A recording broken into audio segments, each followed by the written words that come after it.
Les infos clés du jour sur les marchés avec Pauline Gratel. Bonsoir Pauline. Bonsoir. La politique est parmi nous en ce début de semaine avec tout d'abord la démission surprise de Sébastien Lecornu. Oui, le Premier ministre a remis sa démission ce matin à Emmanuel Macron, un mois après son arrivée à Matignon.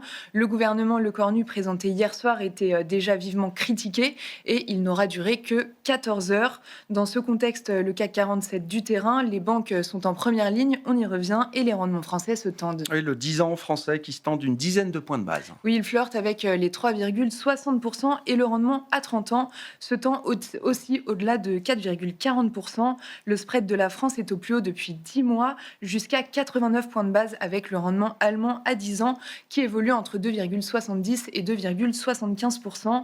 À noter que l'euro se déprécie légèrement, ramenant l'euro-dollar sous 1,17. Le CAC 40 a réussi à réduire un peu ses pertes au cours de la séance. On cède quand même plus de 1% cette fin de journée. Le CAC qui aura cédé quasiment 2% au pire de la séance aujourd'hui. Oui, il a donc réduit un peu ses pertes et évolue autour de 8000 points. Le CAC 40 est lesté donc par les banques. Société Générale plonge de 6% au cours de la séance. Crédit Agricole et BNP autour de 5%. Les autres indices en Europe évoluent globalement autour de l'équilibre. Le Stoxx 600 et le FTSE ont inscrit de nouveaux records. Aux États-Unis, les indices ont ouvert dans le vert. Et puis la politique également à la une au Japon avec l'élection de Sanae Takaichi à la tête du Parti libéral-démocrate, historiquement au pouvoir. Oui, dans ce contexte, le Nikkei a bondi, inscrit un nouveau record et clôturé en hausse de 5%.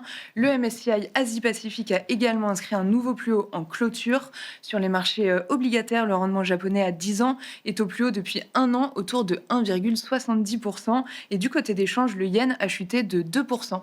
Dans ce contexte, peu de raisons de voir la dynamique de l'or et du bitcoin se modifier. Les deux actifs sont encore en hausse. Oui, l'or continue de grimper et l'once se traite autour de 3 950 $ aujourd'hui.